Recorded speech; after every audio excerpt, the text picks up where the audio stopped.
and welcome to episode 8 of Beyond the Standard. This is a Grow-NJ Kids TA Center podcast.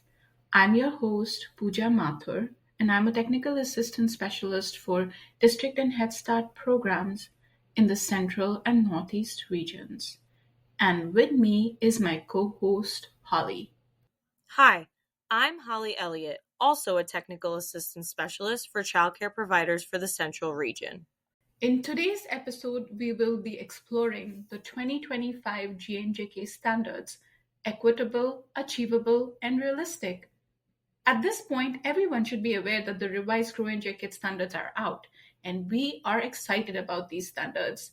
We talked to a few administrators of the pilot programs to understand their perspective on what it took to transition and administer the changes in their programs. These programs include the following folks. We talked to Debbie Schaefer, Early Childhood Education Director at Monmouth Daycare, a 4-star rated program. And we talked to Marissa Gleave, Director of Sandy Lane Nursery School, and Samantha Portelli, Infant Toddler Specialist, also from Sandy Lane Nursery School, another 4-star rated program. First, we asked the programs, how did you first feel about adopting these standards? Let's listen to what Marissa shared. Initially, it was very intimidating when we saw the new standards. So at first, the expectations seemed overwhelming, and I was unsure how to apply them consistently in our daily practice. However, as I spent more time learning about the standards and putting them into practice, I began to see less as a set of rules and more of a framework for growth. With training support from our colleagues and hands-on experience, we actually felt more confident. So over time, the growth standards actually helped me clarify my goals, reflect on our progress, and find new ways to improve our program. It's good to know that Marissa felt more comfortable with the standards as she worked through them. Holly, as a TAS, how do you feel about these standards? What I really like about the revised standards is the point system and how points are now accumulated. Now, programs need a minimum of 10 points per domain. This helps to identify a domain that might need a little more attention to improve quality. What are your thoughts on these standards, Pooja? I really appreciate all the choices for programs to be unique as they work towards the standards. All of the GNJK standards equal 170 points. But for a 3-star rating, all they need is a minimum of 50. And in each of the 5 domains, programs can choose the standards that align with their program goals. For example, in the domain of family and community engagement, programs can level up their family engagement strategies with strengthening families' protective factors, or they can focus on professional development that enhances staff interaction with families. You know what, Pooja? You bring up a good point about programs working on their goals with trainings. In my conversation with Debbie, we talked about how some PD topics are broad. For example, physical health. It helps to individualize their PD and create an opportunity for a wide range of experience among staff. On top of that, now there's an option for partial credit, and it takes a lot of pressure and stress off, especially for Debbie, who has over 20 educators in her school, or for larger school district programs with over 15 classrooms. Some other questions we asked the programs were, which domain or specific standard helped them to plan significant changes in their program based on their program's goals? And what has been the biggest positive change they have seen as a result of implementing this plan? Debbie enthused about the curriculum, teaching, and learning domain. Let's hear what she loves so much about it.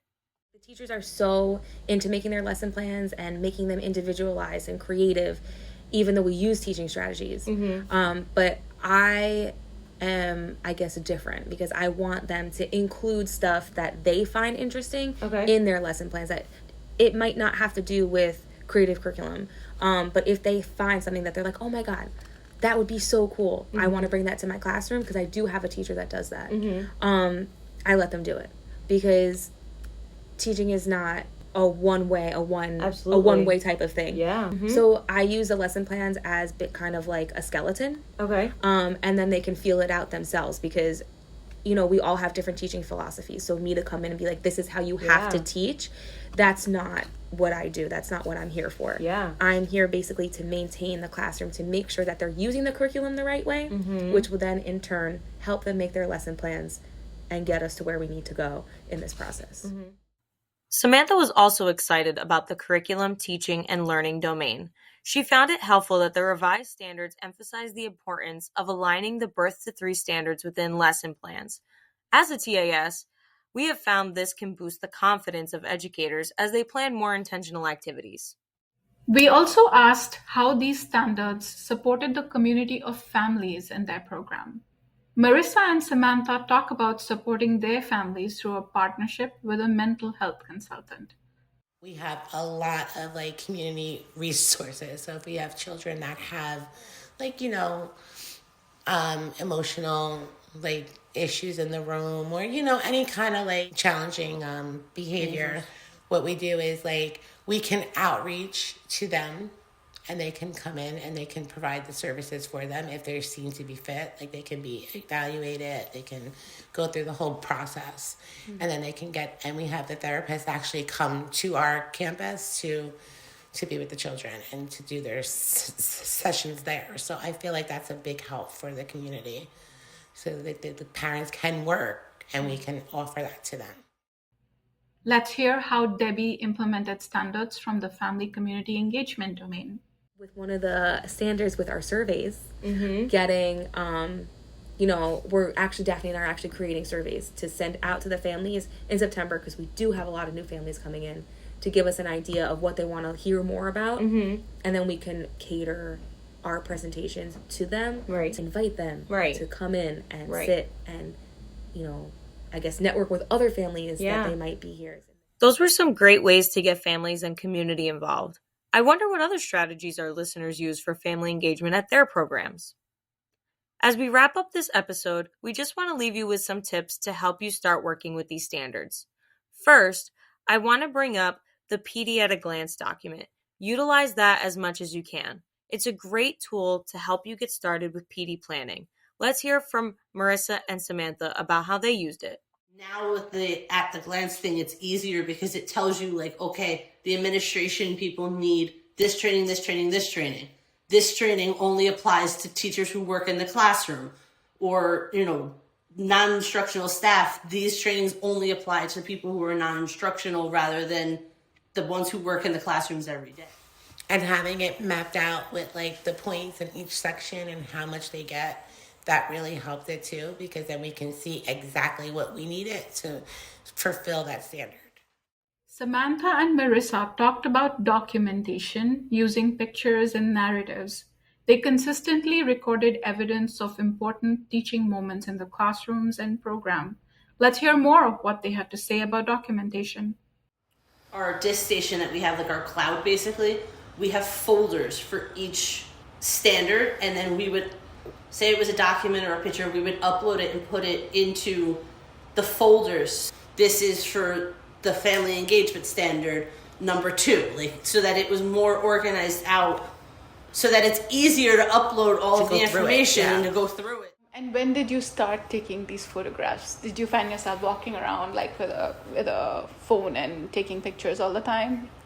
We wrote little notes on the side of the standards, picture. This one we can take a picture of the visual schedules. This one works to take a picture of the Spanish and English posters and labels that are the toy labels that are in the rooms. And then after we kind of went through it, then we kind of walked around and we took all of the different pictures and then uploaded them into the sections that we needed them for. Lastly, we want to leave you with some reassuring advice from Debbie. Ask the questions, because I did, and now I can go through the book and feel confident that I know that I'm doing the right thing the right way. Yeah. Probably the best advice that I can give is don't get overwhelmed. If you have a strong team that you trust and that really can get down and understand everything, then that's don't put it on one person. Right. It's too much for one person. You definitely need a team of people. That's really all I can say is ask the questions, have a strong team, and don't put so much pressure on your teachers. Yeah. Because at the end of the day, this whole thing revolves around them. Mm-hmm. Thank you, Debbie, Marissa, and Samantha, for sharing your insights and experiences with us. We're really looking forward to hearing the success stories from all our programs with these revised standards.